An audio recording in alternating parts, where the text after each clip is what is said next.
Hello friends, YouTube channel advocate Amit Kumar Gupta में आज जो केस हम लोग डिस्कस करेंगे उस केस का नाम है Harshit foundation versus commissioner of income tax. ये केस 447 ITR पेज नंबर 372 पे रिपोर्ट हुआ। मैटर सुप्रीम कोर्ट ने डिसाइड किया और इस केस का जजमेंट 22 अप्रैल 2022 को आया। फ्रेंड्स, हमने देखा है कि जब कभी भी एसएससी डिपार्टमेंट के अंदर कोई एप्लीकेशन लगाता है, चाहे वो लोअर टीडीएस की हो, चाहे वो सेक्शन 154 की हो, चाहे वो अपना रिफंड मांगे, या सेक्शन 12A के अंदर जब एसएससी रजिस्ट्रेशन करने जाता है अपनी, तो डिपार्टमेंट जो है या तो उन एप्लीकेशंस पर काम नहीं करता, या यदि उन पे वर्किंग करता है तो लास्ट बिल्कुल जब डेडलाइन आ जाती है तब वो उस पे वर्किंग करते हैं। यही चीज सेक्शन 148 के नोटिस में भी देखा जाता है। जब 6 साल का पीरियड हुआ करता था तो उस टाइम मैक्सिमम जो नोटिस हैं वो 31 मार्च 30 मार्च को आते थे, और उनमें से भी 80% लिटिगेशन का झगड़ा टाइम का रहता था। कितने सारे केसेस के अंदर डिपार्टमेंट को बहुत रेवेन्यू का लॉस होता है, लेकिन फिर भी इतने सारे कोर्ट्स के जजमेंट्स के बाद भी डिपार्टमेंट का जो सुस्त रवैया है वो डिपार्टमेंट को ही नुकसान पहुंचा रहा है, क्योंकि एसएससी को तो इससे एक प्ली मिल जाती है। बहरहाल जो चीज हम यहां पे डिस्कस करेंगे आज वो सेक्शन 12AA सबसेक्शन 2 से रिलेटेड है। जब एसएससी अपनी 12A की रजिस्ट्रेशन की एप्लीकेशन लगाता है तो 12AA सबसेक्शन 2 के अंदर एक टाइम लिमिट है कि जब कभी भी कमिश्नर साहब के पास एप्लीकेशन जाएगी तो कमिश्नर को वो एप्लीकेशन 6 महीने के अंदर डिस्पोज ऑफ करनी है, या तो उसको एक्सेप्ट कर लें या रिजेक्ट कर दें। प्रेजेंट केस के अंदर डिपार्टमेंट ने एसएससी की एप्लीकेशन ना तो एक्सेप्ट करी ना वो रिजेक्ट करी। तो अब ये प्रश्न उठता था कि जब सेक्शन 12AA सबसेक्शन 2 के अंदर एक समय सीमा दी हुई है 6 महीने की कि उसके अंदर एप्लीकेशन एक्सेप्ट करनी है या रिजेक्ट करनी है,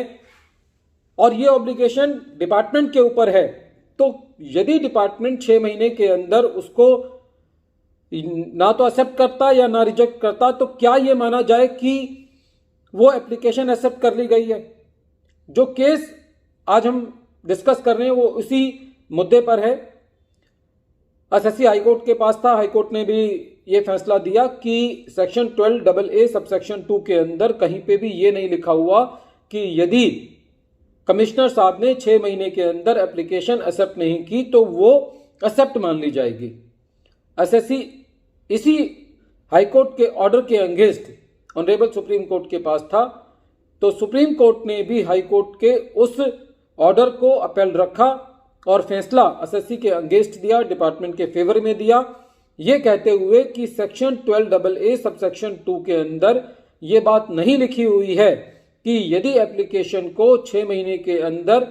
डिस्पोज ऑफ नहीं किया गया, मायना कि ना तो इसको रिजेक्ट किया गया ना एक्सेप्ट किया गया, तो ये नहीं कहा जा सकता कि वो एप्लीकेशन एक्सेप्ट की हुई मानी जाएगी। Friends, with due regard to the honourable Supreme Court, यदि ऐसे केसेस के अंदर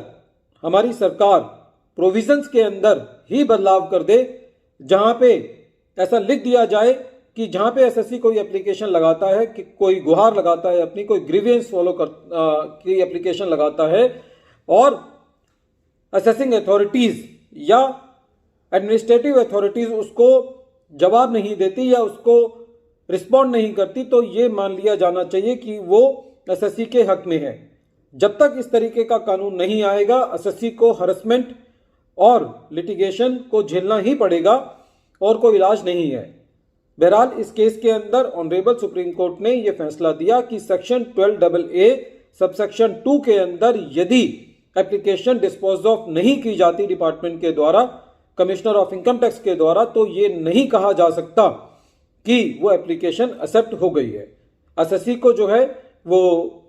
दोबारा डिपार्टमेंट के साथ कोऑर्डिनेट करके अपनी एप्लीकेशन की अवज में